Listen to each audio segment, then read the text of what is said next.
President Trump is back, and the golden age of America has most definitely begun. For years, we've seen the Biden administration spend money like drunken sailors. He looks forward to watching the game tonight, and we look forward to the United States beating our soon-to-be 51st state, Canada.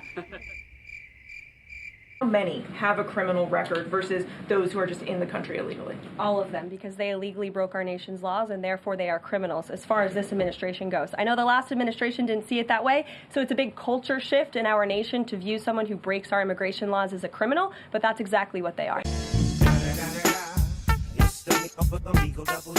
President Trump set the tone on this approach immediately when he took more than 12 times the questions in his first few hours in office as Joe Biden did in his entire first week. As far as the egg shortage, what's also contributing to that is that the Biden administration and the Department of Agriculture directed the mass killing of more than 100 million chickens, which has led to a lack of chicken supply in this country, therefore a lack of egg supply, which is leading to the shortage.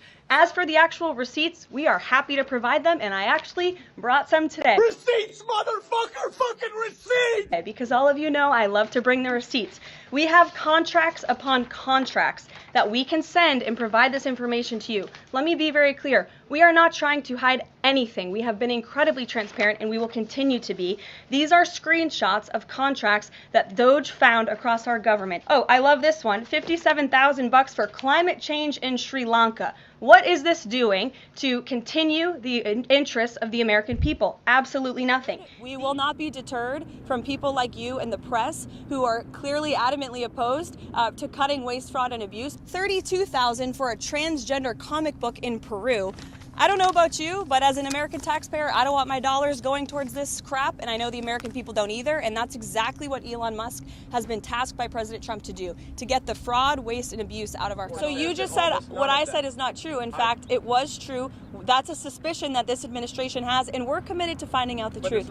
Thank you, everybody. Happy Friday. About the that there was about to be 50 million taxpayer dollars that went out the door to fund condoms in Gaza. The president has said countless times on the campaign trail, I've been with him at the rallies, I know you've been there covering them too, Peter, that he is focused on launching the largest mass deportation operation in American history of illegal criminals. And if you are an individual, a foreign national, who illegally enters the United States of America, you are, by definition, a criminal. Simple logic as to why the president wants to impose reciprocal tariffs. It's the golden rule, which we all learned when we were growing up in school. Treat others the way you want to be treated. And far too many nations around this world have been ripping off the United States of America for far too long. And that's why the president believes this will be a great policy that will benefit American workers and improve our national security. This president will continue to put Americans first, and I think the successes of this week so far speak to that, and it's only Wednesday. So I'll see you guys later this week, and we'll see you this afternoon. Thank you very much. I was very upfront in my briefing on day one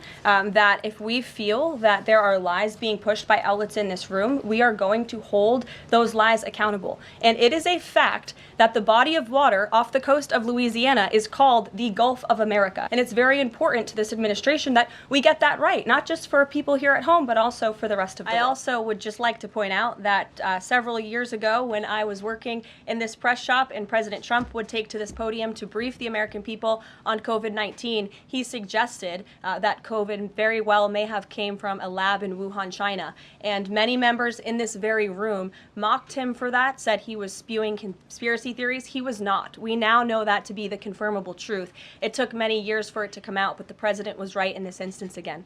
Made aware of the funding from USAID to media outlets, including Politico, who I know has a seat in this room. And I can confirm that the more than 8 million taxpayer dollars that have gone to essentially subsidizing subscriptions to Politico on the American taxpayers' dime will no longer be happening.